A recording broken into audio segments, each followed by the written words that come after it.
در موج برنامه اطلاعاتی خبر.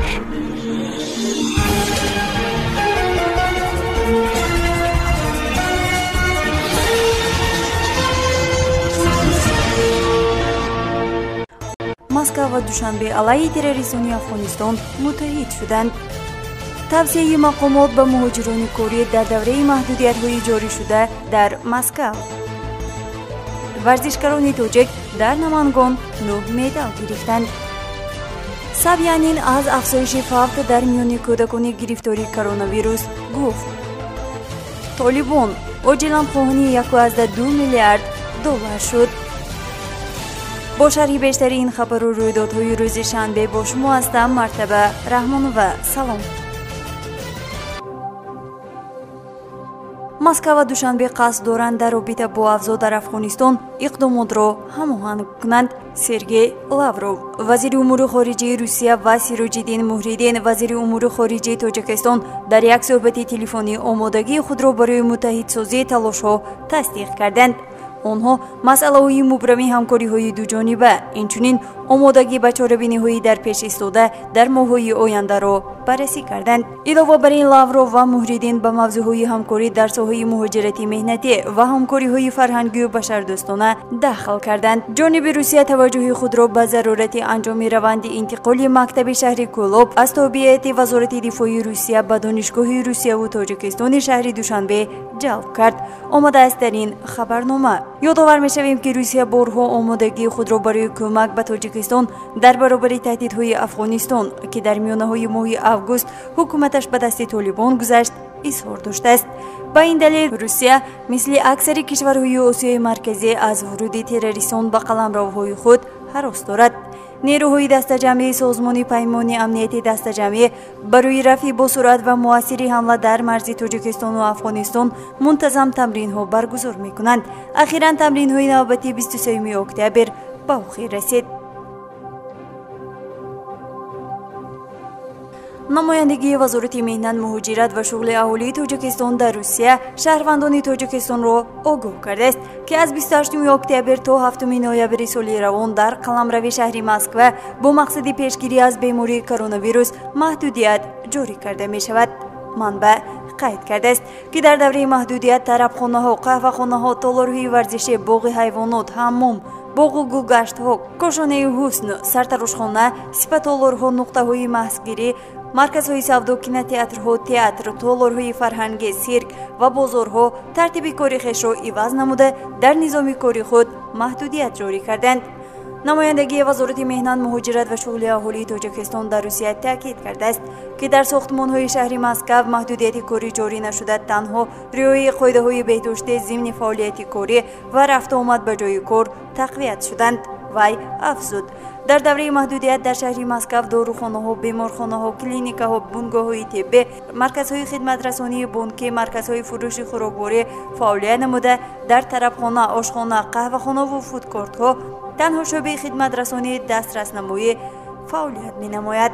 همزمان نمایندگی وزارت از شهروندان تاجیکستان دعوت کرده است که برای حفظ سالمی خود قاعده‌های بهداشتی را رعایت نموده در حالت پیدا گردیدن سوال یا پیش آمدن مشکلی می‌توانند به نمایندگی مراجعت نمایند.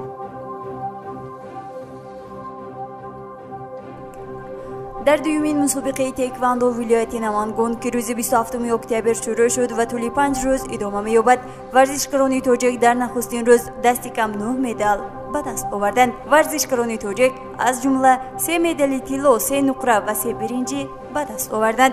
طبق اطلاع فدراسیون تکواندو تاجیکستان را در این مسابقه 61 ورزشکار، 45 پسر و 15 دختر نمایندگی می‌کنند. جمعاً در این مسابقه 2300 ورزشکار شرکت می‌ورزند. مدال‌های طلا را محمد حسن شاه محمدوف، منیسا اویمتووا و روزی گلسیدووا به دست آوردند. همچنین محمد جان سنتوف، محمد حسین شاه محمدوف، منیرا عبدالسلامووا سزاوار مدال‌های نقره شده. ابو مطلب میرزایف، نورعلی شاه صالحوف و رقیه علی احمدووا مدال‌های برنج گرفتند. منبع می‌افزاید در مسابقه در برابر ورزشکاران کشوری میزبان نمایندگان جمهوری‌های قزاقستان، قرقیزستان، روسیه و تاجیکستان شرکت می‌کنند. تعداد فوت کودکان پس از کووید 19 افزایش یافته است، گفت شهرداری مسکو. همزمان معاون بخش رشد اجتماعی شهرداری مسکو آناستاسیا راکووا نیز افزود در پایتخت همه روزه تقریبا 1000 کودک به سرکووید مبتلا می شوند. به گفته این مسئول همه روزه از 20 تا 30 نفر بیمار در بیمارستان ها بستری می شوند. علاوه بر این روز سه‌شنبه وزیر بهداشت میخائیل موراشکو قید کرد که در سراسر کشور تقریبا 60,000 کودک به این بیماری گرفتار شده است که در نصف از آنها علامت‌های شدید این مریضی به نظر می رسد. وی تاکید نمود که در مقایسه با سال گذشته میزان گرفتاری با کووید 19 در این میان اطفال به طور بی‌سابقه افزایش یافته است. روزهای اخیر در روسیه شماره فوتیدگان و حالتهای نوی سوریت کرونا ویروس افزایش می‌یابد. در یک شبانه روزی گذشته در این کشور 1163 نفر از گرفتاران کووید 19 فوتیده، شماره مبتلایان به 39849 نفر افزوده است که از این شماره 7511 نفر در پایتخت میباشند. با مقصد پست کردن شدت پنجشنبه ویروس از 28 اکتبر تا 7 نوامبر در کشور روزهای غیرکاری اعلام شد. طالبان همچنین از جامعه جهانی می‌خواهد که از افغانستان در آزادسازی دایره‌های مردمی این کشور با ارزش نزدیک به 10 میلیارد دلار حمایت کنند. اطلاع داده سپوتنیک افغانستان. طالبان که قدرت را در افغانستان به دست آورد از جامعه جهانی خواسته است که طبق وعده در نشست G20 به این کشور حدود 1.2 میلیارد دلار کمک فوری ارائه کنند.